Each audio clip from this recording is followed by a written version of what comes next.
Ya ayyuhalladzina amanu taqullah, hai orang-orang yang beriman, bertakwalah kepada Allah. Wadharu ma baqiya minar riba, dan tinggalkanlah sisa-sisa riba. Nah, ayat ini adalah ayat terakhir pelarangan riba.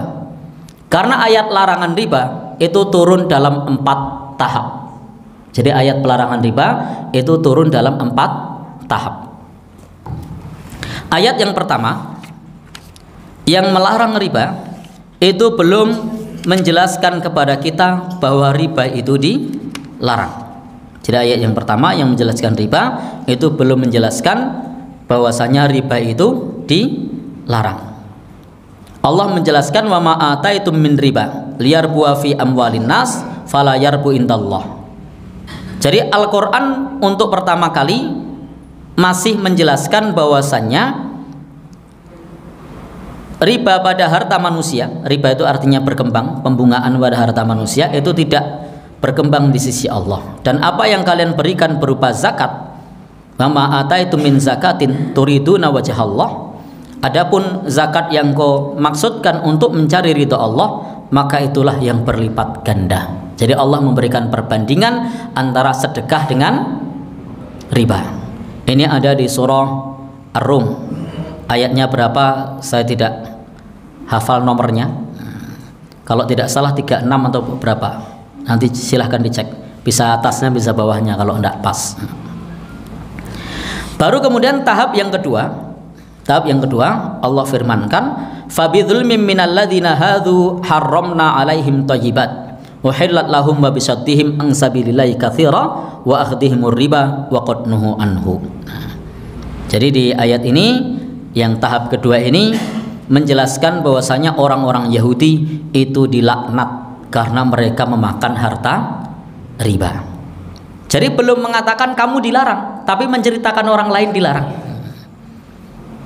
Ini bahasa kita gimana? Jadi ada orang tua nyuruh anaknya, itu tidak langsung bilang dilarang ngebut, tapi dia ngasih tahu dulu, koncomu wingi ngebut tiba mlebu rumah sakit sikile digip. Nah, tapi belum bilang kepada anaknya jangan ngebut. Nah, gimana Pak? Ya, artinya belum dilarang, hanya sebatas nah, informasi supaya berhati-hati. Nah, di sini informasi orang Yahudi itu makan riba dilaknat, tapi belum ngomong kalau kamu makan riba dilaknat. Baru ngomong kalau orang Yahudi makan riba dilaknat. Atau kalau tadi saya buat ilustrasi, ada orang tua atau guru menyampaikan, kemarin kakak kelasmu bolos, nilainya zong. Jadi bukan berarti kemudian kalau kamu bolos nilainya zong, tapi menggunakan contoh orang lain supaya berhati-hati. Nah, tahap yang ketiga ini yang ada di surat Al-Imran 130 kalau tidak salah. Coba dicek nanti 130 atau 131 atau 32. Saya tidak hafal. Saya hanya hafal bunyinya, tidak hafal nomor ayatnya. Baik. Ya ayyuhalladzina amanu la ta'kulur riba ad'afam mudha'afah. Wahai orang-orang yang beriman, jangan memakan harta riba berlipat ganda. Nah, dalil ini sering disalahartikan oleh Nyon Sewu. Sebagian orang penggerak riba, mereka mengatakan kalau sedikit tidak apa-apa, kan yang dilarang kalau berlipat ganda. Ini tahap 3, belum tuntas. Jadi ini belum tuntas. Maka tidak bisa gunakan dalil ini untuk membenarkan riba, karena ini baru tahap 3, belum tuntas. Maka di tahap ini orang-orang yang melakukan riba berlipat ganda mulai berhenti, tapi yang ribanya kecil masih jalan. Nah, maka untuk tahap ini tadi ayatnya jelas, la ta'kulu riba ad'afam mudha'afah. Jangan memakan harta riba yang berlipat ganda. Sehingga yang berhenti hanya yang memakan harta riba berlipat ganda. Yang tidak berlipat ganda belum berhenti. Ini bukan berarti kalau riba sedikit boleh, karena ayat ini belum final, belum selesai. Maka disinilah pentingnya kita memahami kronologi turunnya ayat, supaya kita tidak salah di dalam menjelaskan tentang riba. Saya dulu pernah ketika melakukan wawancara kepada sejumlah petugas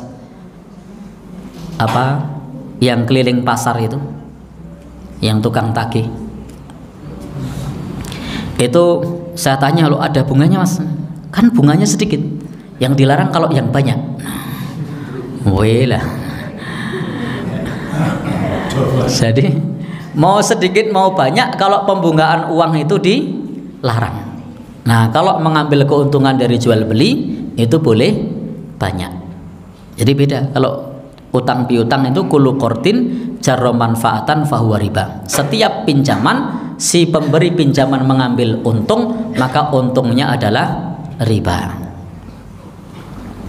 Baik sedikit maupun banyak, keuntungan dari meminjamkan uang itu keuntungannya riba jika dipersyaratkan di awal. Kalau tidak dipersyaratkan di awal, itu termasuk sunnah membayar hutang. Jadi sunnah membayar hutang itu dilebihkan, tapi tidak diperjanjikan di awal. Nabi dulu ketika pinjam, ketika mengembalikan, beliau selalu lebihkan, tapi tidak ada perjanjian di awal. Nah, sunnah-sunnah yang begini ini yang banyak dilupakan. Nah, artinya apa? Kalau kita pinjam uang, kalau mengembalikan, sunnahnya dipunjuli. Tapi yang begini kan tidak populer, yang sunnah seperti ini. Malah jalur diskon. Ya. Jadi tidak diperjanjikan di awal, maka ini tidak riba. Maka para sahabat itu yang pernah diutangi oleh Nabi diantaranya mengatakan, faqadoni wazadani. Rasul melunasi utang untukku dan ngasih tambahan untukku. Jadi boleh ngasih tambahan kalau tidak diperjanjikan di awal, tidak dipersyaratkan. Tapi itu atas inisiatif si peminjam. Meskipun atas inisiatif si peminjam, kalau dijanjikan tidak boleh. Kulo tak njilih arto sesuk nek balekke kulo tambahi. Ora oleh. Ya podo itu namanya diperjanjikan atau dipersyaratkan di awal. Baik. Ayat yang keempat terakhir itu adalah ayat yang kita baca saat ini. Wahai orang-orang yang beriman, bertakwalah kepada Allah dan tinggalkanlah sisa-sisa riba. Jadi kalau ayat tahap 3 tadi tidak boleh riba berlipat ganda. Kalau kecil-kecil boleh. Iya, tahap ketiga masih begitu. Tahap terakhir tinggalkanlah sisa-sisa riba. Riba sedikit maupun banyak itu tidak boleh. Maka Allah berfirman, wa dharu ma baqiya minar riba in kuntum mu'minin. Tinggalkanlah sisa-sisa riba jika kamu termasuk orang yang beriman. Fa illam taf'alu, jika kamu tidak meninggalkan riba, fa'dzanu biharbim minallahi wa rasulih, maka Allah dan Rasulnya umumkan tantang perang. Jadi ditantang perang oleh Allah dan Rasulnya orang yang tidak meninggalkan riba. Ini kalau baca ayatnya kok ngeri ya. Tadi yang pertama tadi masuk neraka hum fiha khalidun. Yang kedua sebagai sangat kufur dan pendosa. Yang ketiga diminta untuk meninggalkan sisa-sisa riba in kuntum mu'minin, jika termasuk orang yang beriman. Berarti kalau tidak ninggalin riba, jenengan yang bilang. Oke. Ayat Al-Quran mengatakan, tinggalkanlah sisa-sisa riba jika kamu termasuk orang yang beriman. Lalu kalau tidak ninggalkan, ditantang perang oleh Allah dan Rasulnya. Apa ini? Baik. Ini berat ini. Harus menarik nafas dulu nih. Ya. Jadi bahas bab riba itu bisa kena mental nih kalau tidak siap. Ya. Saya pernah satu saat diundang di salah satu perumahan. Yang perumahan tersebut itu saya datang dan materi yang saya bahas tentang riba. Saya tidak tahu kalau ternyata pemiliknya itu direktur salah satu bank ternama di Jawa Tengah. Nah, begitu barampung, bapak-bapak yang hadir itu tonggo-tonggo nih, sip mas, sip, sing diomahi direktur bank, astagfirullah. Aku lagi ngerti.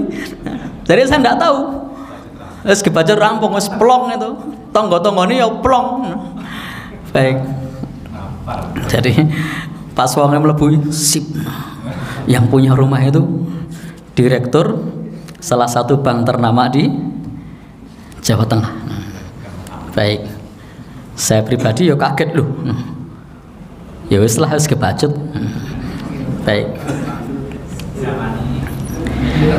Baik. Pripun? Ya. Alhamdulillah kalau itu masih diundang, Pak. Kan yang undang komunitas kan, bukan yang punya rumah. Pripun? Oh, enggak tahu. Saya enggak nanya lagi.